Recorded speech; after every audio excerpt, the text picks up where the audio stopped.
Hi, it's Michael and Anthony here presenting Small Business Banter.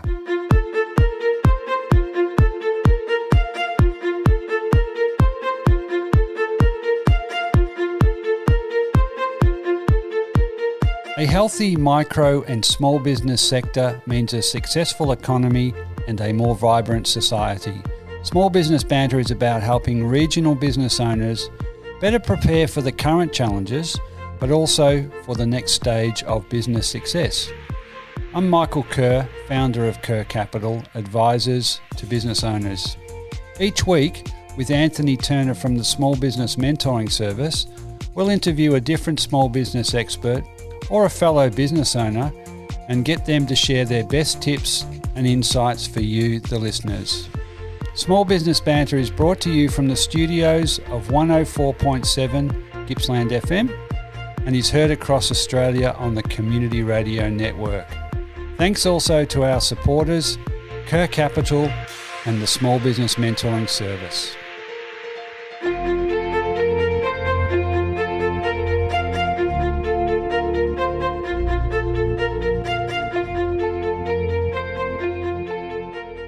Okay, so welcome to another edition of Small Business Banter. In with us today is Ted Allender, who's co-owner of ERA Nurseries in Western Victoria. Ted's an experienced horticulturalist and an expert on the Manuka honey industry in Australia. So welcome in, Ted, firstly. Morning. And also Anthony Turner from the Small Business Mentoring Service. Good morning, Anthony. Good morning, Michael. Great to be back again. Yes, it is. Ted, I'm going to hand over to you, but I just want to intro what we're going to kind of focus on today, which is the Manuka honey industry, and you're, extensively involved through your business. So before launching to that, tell us a little bit about your personal and business background, how you got into ERA Nurseries and most particularly into being an expert in Manuka honey. I've been in horticulture virtually all my working life. I was born in Adelaide, raised in Adelaide, and I set up a nursery in the Adelaide Hills in the mid-1970s, which I operated for 20 years, and took an increasing interest in the selection and breeding of eucalypt species for wood production. Then came the opportunity to go to Victoria, where I met Peter Sando. Who's your partner in ERA, yes? Yes, and we set up a wholesale production nursery in Hamilton. And that grew like topsy turvy over the next few years because of the management investment schemes.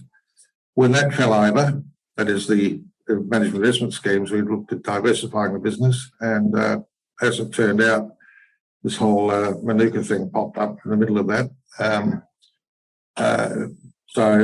It's a big thing, isn't it? Yes, indeed. My background was such that I took an immediate interest in thinking what could be the possibilities here. 2014, I went to New Zealand and had a look around, and I could see that this industry was absolutely massive. And the Kiwis kept saying, well, this is our native plant, Little did they realise, of course, that a couple of years before it was their worst noxious plant. They couldn't get rid of it. Because it spread once they started clearing the land, but back decades ago. So all of a sudden it was discovered quite by accident by a university professor that the honey from Manuka plants had a great therapeutic value as sterilising wounds and so forth.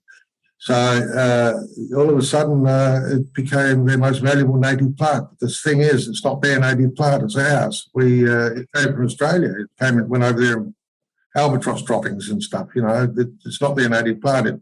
It got over there in very small amounts in that way. And this is not my opinion, this is the scientific opinion. And it spread through the Maoris having campfires, and later on the Europeans windrowing all the plants they chopped down so they could plant a pasture for sheep and other things. So anyway, that's how it got to New Zealand. They, of course, think it's now their native plant, and they want to copyright the thing so nobody else can use the name, a bit like champagne and so on. So they're in the middle of a legal case trying to do that, and whether they're successful or not, we don't know yet. But the point is that it's under challenge all the time. But I came back from New Zealand thinking, why aren't we doing this? And as it turned out, Landline ran a program in 2015 where they asked basically the same question: what's wrong with us? It's our plant. Why aren't we doing something with it? At that time, I got to meet Peter Brooks and his offsider Simon Williams in the University of the Sunshine Coast, and we spent some time together. And I started working collaboratively with them in order to commercialise Australian leptospermum. Simon was a pre-doctorate student there, and he was trying to determine how many of our 163 leptospermum species were bioactive. In other words, they had that Manuka component, which is called methylglyoxal. And it's present in certain leptospermum species in a different form, dihydroxyacetone or DHA, which is converted during the honey making maturation process. That's how it works. So he's been out and about for some years testing these 163 species all over Australia, and he reckoned that about half of them were bioactive. So I have a commercial bent on this, so I only concentrate on the ones that were likely to thrive in cultivation, even for my background in plant breeding with the CSIRO and other people. So I went ahead and started travelling up extensively and collecting plant material and nectar from flowers during the flowering period, all the way from southern Victoria right up to Cape York Peninsula and west out to South Australia. So we focused on two species, main reason being that they're the most widely distributed geographically. So therefore, according to my logic, they're the ones that are most likely to succeed in cultivation over a variety of soil types and climatic types, rather than focusing on some that may have a higher DHA, but are on a very limited geographical range, which indicates. Yeah, so you're looking at this from a commercial viability, a large scale horticultural aspect. Yes. It sounds pretty exciting. So we've in that work, it's been identified Australia has many species that are potentially high value crops. So where's the industry today? And as compared, we want to talk about New Zealand. They seem to have captured that market share pretty well on their own. So where's the industry in Australia today, and where might it be in the next 5 to 10, 20 years? I think before we leave the New Zealand bit, they are selling 10 times or 8 times more Manuka honey than they're producing, which indicates that it's being copied. Won't go into that detail, but a lot of it's fake. Most of it's fake. So in a global sense, yeah. Yeah, in a global sense. Yeah. And I was in New Zealand in 2017 at their honey conference, and the Minister for Primary Industries said that the only way forward for New Zealand Manuka industry is to grow plantations. And my immediate reaction was, why are we growing the plantations? We've got more water. We've got water, and certainly land's 1/10 of. We did a study on that. Land over all the classifications is 1/10 the cost of it in New Zealand. Why aren't we doing it here? So that's where I've centred my efforts in the last few years, is to try and promote that kind of thing from derelict blue gum plantations right through to derelict vineyards and so on. That's where this crop can be planted. So the future in terms of having space and land suitability to plant them is limitless, virtually, because you can plant them in with other crops. For example, they grow very well with sheep. And in between vineyard rows, all that sort of thing. And they're very tough plants, most of them. So that's where it's heading.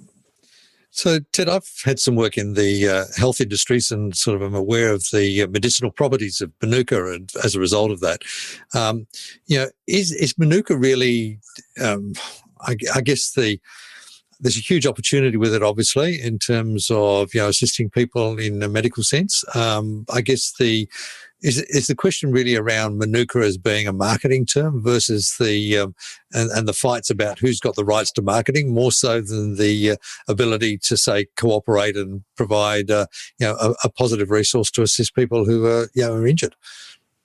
Well, you made a good point there. I think that the actual product is being used by militaries around the world. The National Health Service in England uses it as a for treating wounds and open wounds and so forth.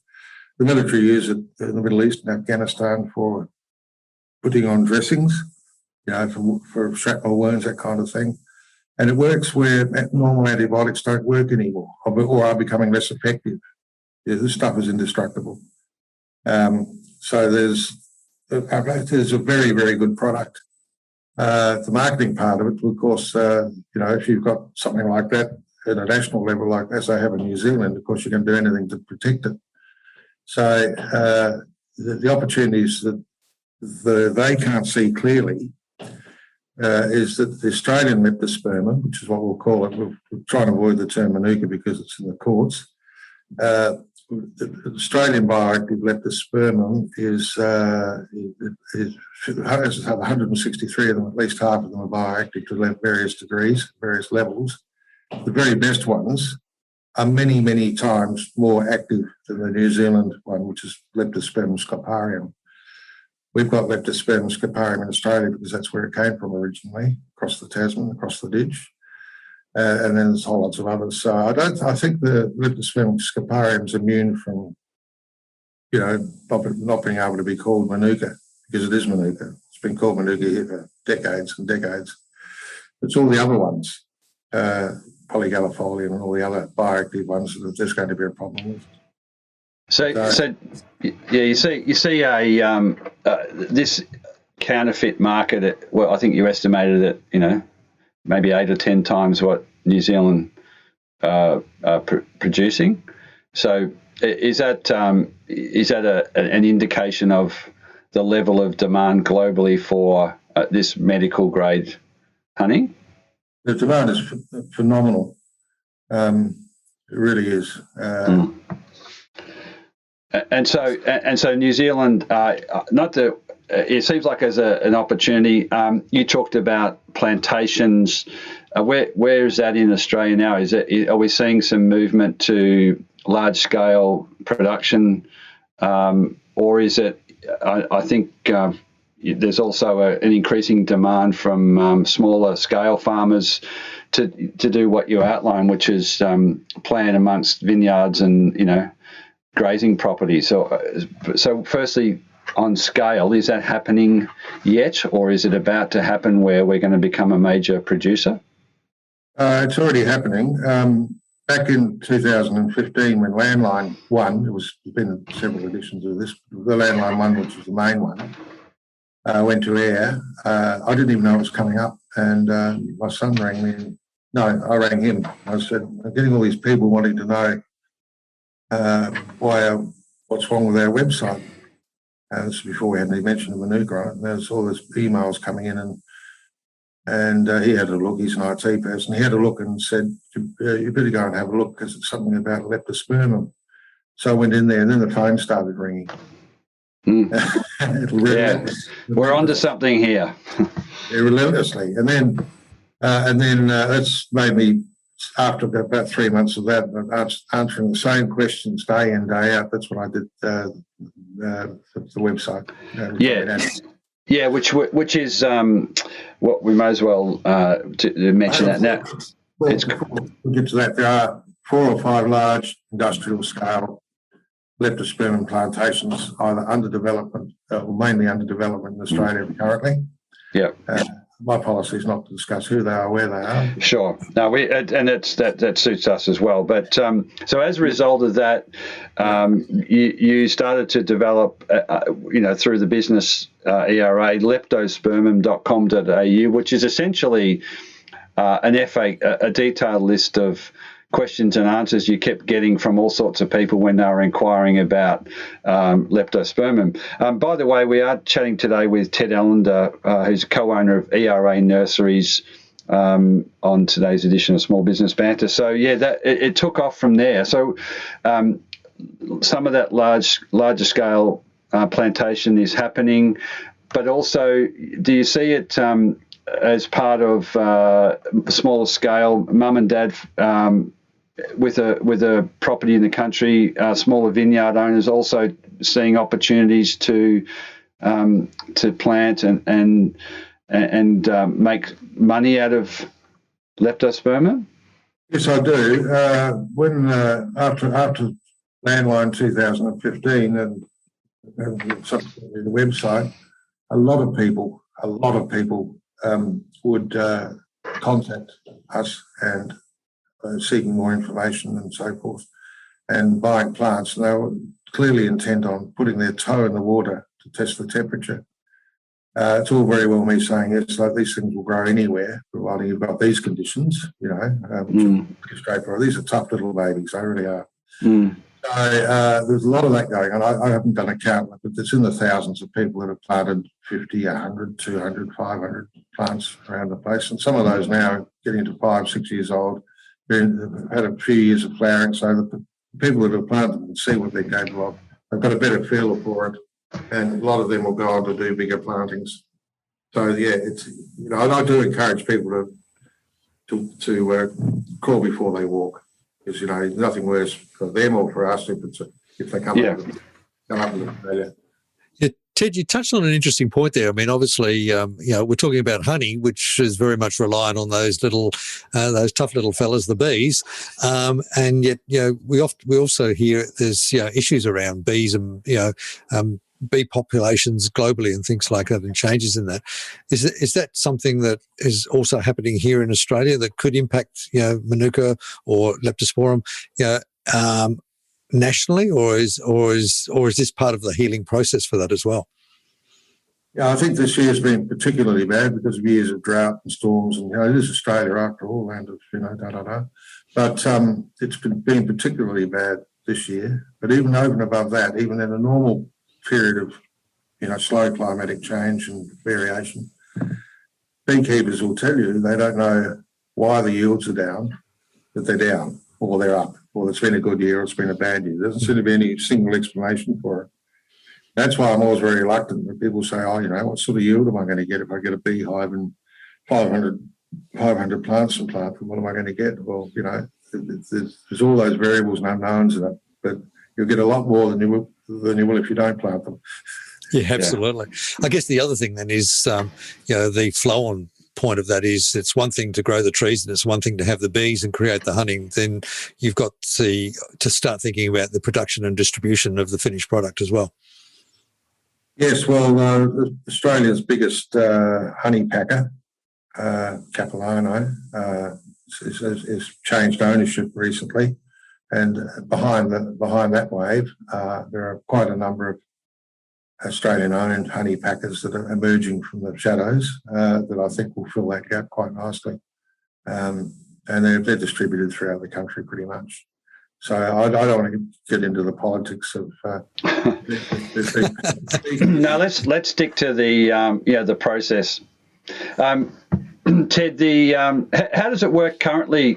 So who supplies to those packers that you're talking about? Where's the honey coming from right now? Well, coming from all sorts of traditional sources, but I think the honey packers would like to see a lot of plantations going in because it enhances their business. But by the traditional means is often on Crown land, is it? Where? Well, it has been traditionally, but beekeepers are slowly but surely getting evicted from national parks and state forests because of the public liability issue. Little children with allergies to bees, this sort of thing. and large concentrations of beehives in national parks, it's becoming more of a political issue. In fact, there are national parks in New South Wales where beekeepers have been excluded. So you then start looking at planting plantations on Crown land. On private land, not Crown land. Yeah. Do you think that's the underpinning of a much bigger industry getting to plantation level scale? Yes, I do. And the wonderful thing about this plant species is it can be interplanted with other crops. I've got clients that have free-range turkeys in between their plants. Sheep's the best one, because once these plants get to be, or Manuka anyway, Leptospermum scoparium, when it gets above head height, they don't touch them. And they love being amongst them. And I've done some trials on this, and they love camping in amongst them, and it's just perfect symbiosis there. Yeah, look, we didn't quite get to this resource that you built, leptospermum.com.au. So tell us a little bit about the sort of questions you got asked and that you answer in the interest of spreading the word about the upside in this plant and this industry. With the website, I've tried to make it to write it in plain English. And I do get a lot of people complimenting me for that. It's not a technical document. It's written for the everyday person that can read it and understand clearly what it's all about. And it's an ever-evolving document as well, because I keep adding to it from time to time. So the questions are almost endless. It's the usual standard ones. So how far apart do I plant them? Do I need to irrigate them? What time of the year do they flower? How high do they grow? On and on it goes. And all that's answered is a set of menu items down the left-hand side of the homepage. Go directly to whatever it is you want to know. Yeah, but through that, it seems like more people are being active in their own research, looking to plant these plants. And what are they doing it for? Purely commercial reasons? Are they doing it for regeneration? What are some of the reasons behind the interest? I think there's a lot of people leaving the cities these days, Michael. It's a theme that that keeps coming up in all of the discussions we have. Yeah, and Adelaide's population is growing, Melbourne's is declining because of COVID. Not that that's means a lot of people also go to the country now. When they go to the country and buy a small acreage, then they're looking at things that they can do. And apart from the honey part of it, people see beekeeping as a really nice passive occupation. And if you're going to be planting more stuff for windbreaks and for shelter for animals, then why wouldn't you plant something that has a secondary use or a secondary benefit? Particularly as it's a very easy plant to cultivate. Yeah. It sounds like there's a variety or a species suitable for lots of different. Australia has a massively variable weather conditions and climate across the place. So you reckon there's 80 or 90 different species that apply? A lot of them require very, very specific conditions. They've got to have saturated root profile and all this sort of thing. The two that I focus on, one of them occurs naturally from almost the Victorian border north to Cape York Peninsula, various forms and subspecies, and the Scoparium, the Manuka one, occurs right through Tasmania and also right through the coastal and subcoastal regions of Victoria, and that's highly adaptable too. Just on a global scale, are there other countries producing this kind of bioactive honey? Well, they'd like to. I get lots of inquiries from countries outside of Australia wanting us to send them some plants or seed or something, and I just say no, it's not in the interest of this country. It's not in the interest of this company. I just don't do it. So the key players globally are obviously New Zealand and Australia to a lesser extent. When we talk about Manuka, I know we can't say Leptospermum bioactive honey. Yeah, exactly. As I started to say earlier, that we should be sticking with what we're doing because we've got a huge genetic resource here, massive compared to what the Kiwis have got. And we ought to be developing that. Our research and plant breeding is an ongoing process. I know some plant geneticists that say to me, Ted, you're so lucky. I've been breeding blue gums and pine trees for decades, and we get a 10% improvement or 5% improvement on the desired trait, whether it be wood density or whatever. We have a party, we celebrate. So you're going to make massive gains if you're doing the plant straight out of the wild. And we are. We've got what we call level 3 leptospermum, which are far better than level 1, in terms of the desired trait, which is the DHA levels in the neck. So it's very, very exciting time. Sorry, Ted, we're running up to our time. I just wanted to close out. What's your message to those listening about, particularly at a policy level or an investment level? What do we need to do to really progress this industry? Well, my suggestion is they look at the website because there's not much in the way on the internet about this. I get told that repeatedly. I'm available to talk to anybody that's serious, and my phone number's on the website, and they can contact us by email, and I'm more than happy to spend time discussing it. Clearly, an exciting opportunity ahead. Hopefully, Australia can capitalise or play a big part in that. Ted Allender from ERA Industries, thank you very much for your time today. We really appreciate it. Thank you, Michael. And thanks, Anthony Turner from the Small Business Mentoring Service. Thank you. Cheers, Michael, and thanks, Ted. So that's all for today's episode of Small Business Banter. Anthony and I continue to be inspired by bringing you small business experts and other small business owners and hearing their stories. For any of the links, resources or information we've talked about on the show today, or to contact Anthony or myself, please head over to smallbusinessbanter.com, or you can find us on both Facebook and Instagram. Anthony and I would love you to tune in at the same time next week for another episode of Small Business Banter.